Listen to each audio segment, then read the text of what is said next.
बोलो शंकर भगवान की जय। प्रिय भक्तों, आशा करता हूँ कि आप सभी अच्छे होंगे और आप सबकी कुशलता भगवान शंकर से नेक मनाया करता हूँ। प्रिय भक्तों, मेरे इस चैनल को सब्सक्राइब करें, लाइक करें और बेल आइकन की घंटी दबाएं।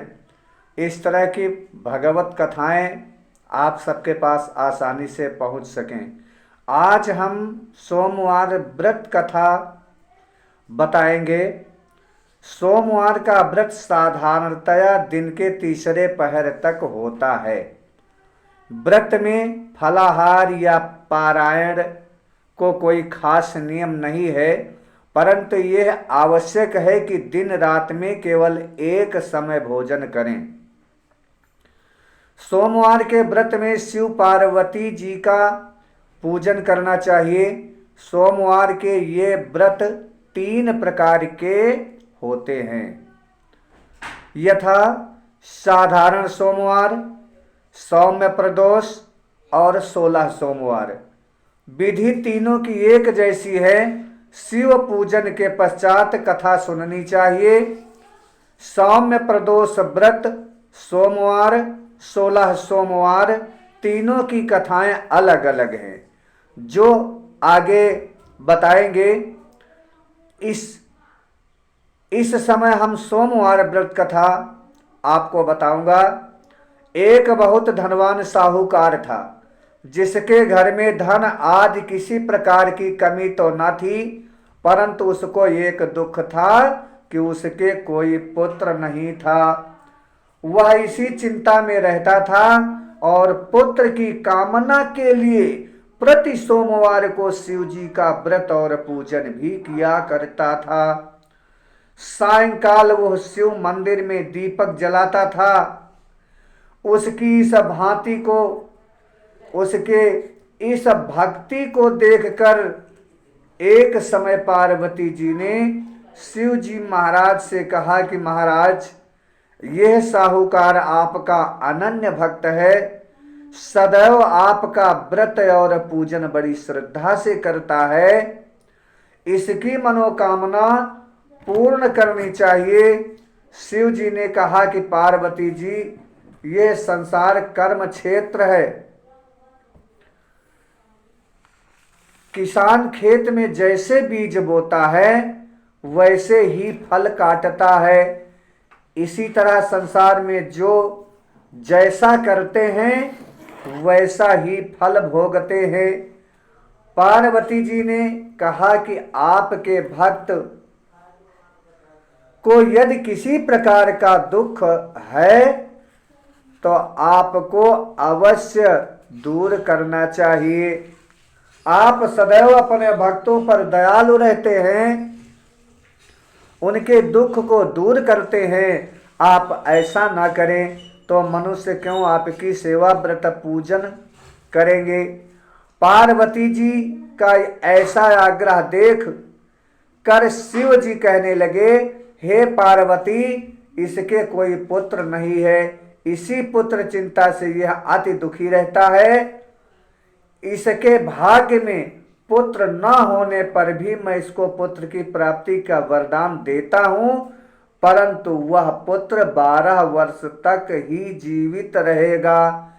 इसके पश्चात वह मृत्यु को प्राप्त हो जाएगा। इससे अधिक और मैं कुछ इसके लिए नहीं कर सकता। ये सब बातें वह साहूकार सुन रहा था। इससे उसको न कुछ प्रसन्नता हुई और न ही कुछ कष्ट हुआ। वह पहले जैसे ही शिव जी महाराज का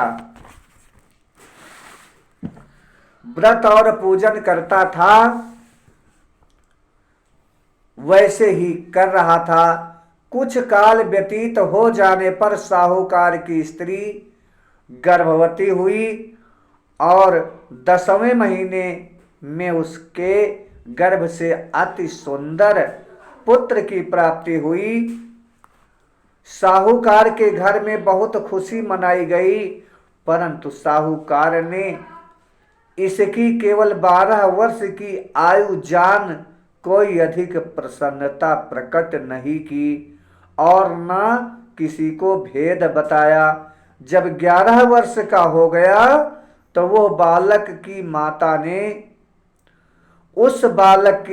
ने उसके विवाह के लिए कहा, परंतु वह साहूकार कहने लगा, मैं भी इसका विवाह नहीं करूंगा और काशी जी में पढ़ने के लिए भेजूंगा। उस साहूकार ने अपने साले अर्थात बालक के मामा को बुलाकर उसको बहुत सा धन देकर कहा, तुम इस बालक को काशी जी पढ़ने के लिए ले जाओ, रास्ते में जिस जगह भी रुको वहां यज्ञ करते और ब्राह्मणों को भोजन कराते जाना। इस तरह घर से वे दोनों मामा भांजे सब जगह यज्ञ करते करते और ब्राह्मणों को भोजन कराते जा रहे थे कि रास्ते में उनको एक बड़ा शहर पड़ा। एक शहर में जब वे रुके तो उस शहर के राजा की कन्या का विवाह था और दूसरे देश के राजा का लड़का जो विवाह के लिए बारात लेकर आया था वो एक आंख से काना था। वर के पिता को इस बात की बड़ी चिंता थी कि कहीं वर को देखकर कन्या के माता पिता विवाह में किसी प्रकार की अड़चन पैदा ना कर दें। इस कारण जब उसने सेठ के सुंदर लड़के को देखा तो मन में विचार किया कि क्यों न द्वारचार के समय इस लड़के से वर का काम ले लिया जाए। ऐसा विचार कर राजा ने उसके मामा से कहा, यदि आप अपने भांजे को कुछ समय के लिए मुझे दे देवें तो आपकी बड़ी कृपा होगी। विवाह के पश्चात मैं आपको बहुत सा धन दूंगा। वर के पिता के इस प्रस्ताव से मामा सहमत हो गया।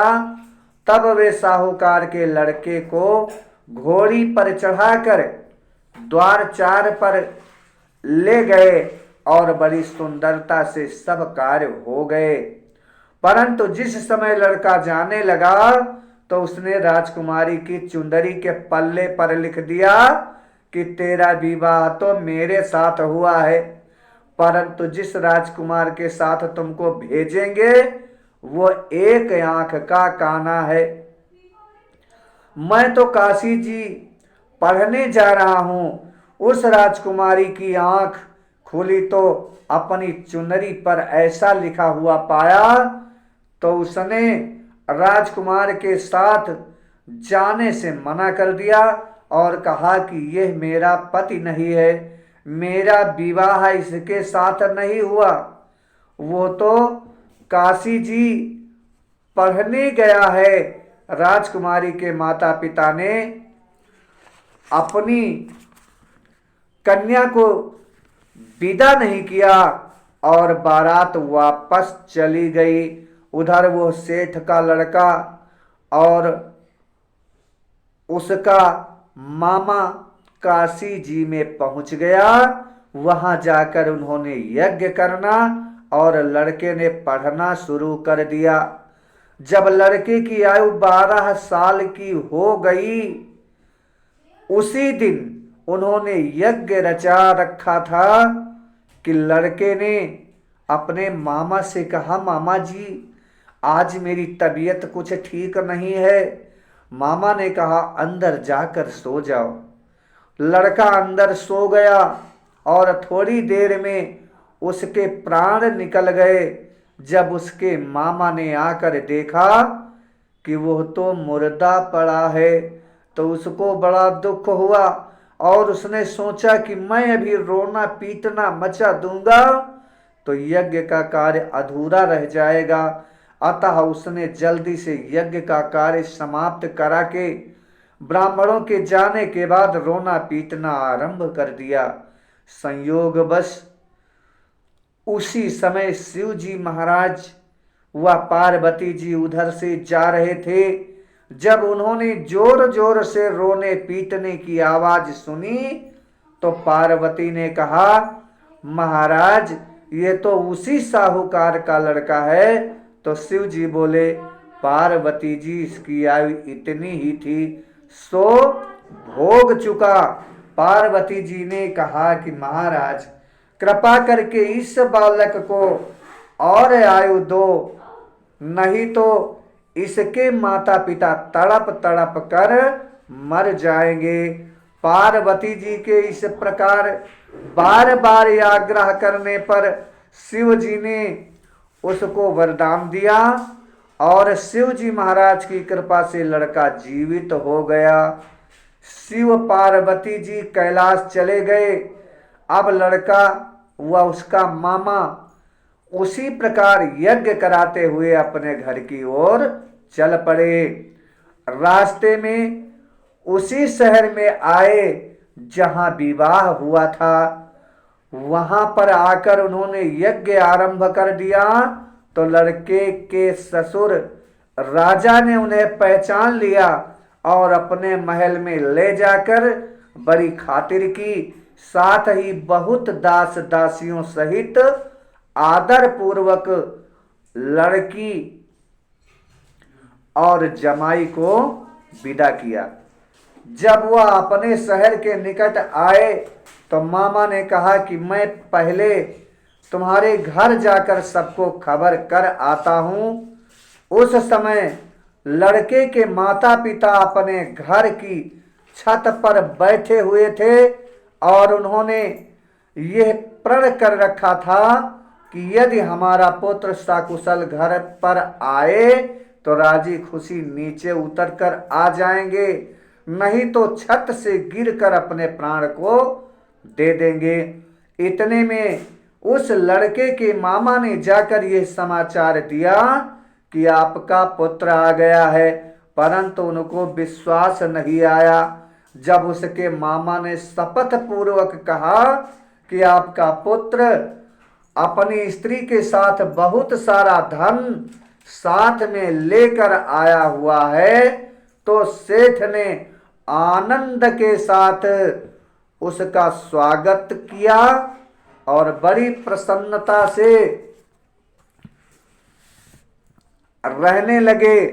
इसी प्रकार जो कोई भी सोमवार के व्रत को करता है उसकी समस्त मनोकामनाएं पूर्ण होती हैं।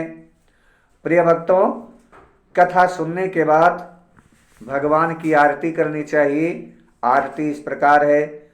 ओम जय शिव ओंकारा, हर शिव ओंकारा, ब्रह्मा विष्णु सदा शिव अर्धांगी धारा।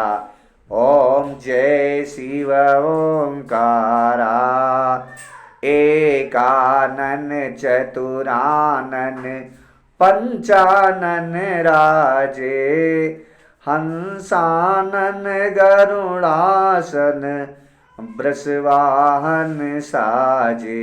ओम जय शिव ओंकारा, दो भुज चार चतुर्भुज, दस भुज ते सोहे, स्वामी दस भुज ते सोहे। तेरे गुण रूप निरखता, तेरे गुण रूप निरखता, त्रिभुवन जन मोहे। ओम जय शिव ओंकारा, अच्छ माला बन माला, मुंड माला धारी, स्वामी मुंड माला धारी। चंदन मृग मद सोहे, चंदन मृग मद सोहे, चंदा भाले शुभकारी। ओम जय शिव ओंकारा, ओम जय शिव ओंकारा, स्वामी जय शिव ओंकारा। ब्रह्मा विष्णु सदा शिव अर्धांगी धारा। ओम जय शिव ओंकारा, श्वेतांबर पीतांबर बाघंबर अंगे, स्वामी बागंबर अंगे, ब्रह्मादिक सनकादिक, ब्रह्मादिक सनकादिक, भूतादिक संगे। ओम जय शिव ओंकारा। कर के माधे का मंडल, चक्र त्रिशूल धरता, स्वामी चक्र त्रिशूल धरता, जग करता जग भरता, जग करता जग भरता, जग पालन करता। ओम जय शिव ओंकारा। ब्रह्मा विष्णु सदा शिव, जानत अविवेका, स्वामी जानत अविवेका, प्रणवाक्षर के मध्य, प्रणवाक्षर के मध्य, ये तीनों एका। ओम जय शिव ओंकारा। ओम जय शिव ओंकारा। स्वामी जय शिव ओंकारा। ब्रह्मा विष्णु सदा शिव, ब्रह्मा विष्णु सदा शिव, अर्धांगी धारा। ओम जय शिव ओंकारा। तेरे गुण शिव जी की आरती, जो कोई नर गावे, स्वामी प्रेम सहित गावे।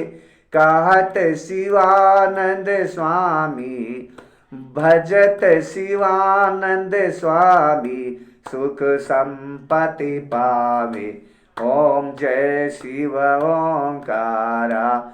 ओम जय शिव ओंकारा। स्वामी जय शिव ओंकारा। ब्रह्मा विष्णु सदा शिव, ब्रह्मा विष्णु सदा शिव, अर्धांगी धारा।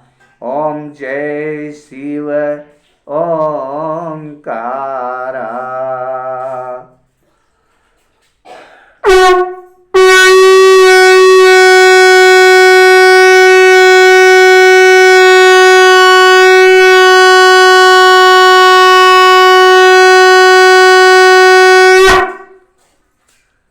बोलो शंकर भगवान की जय।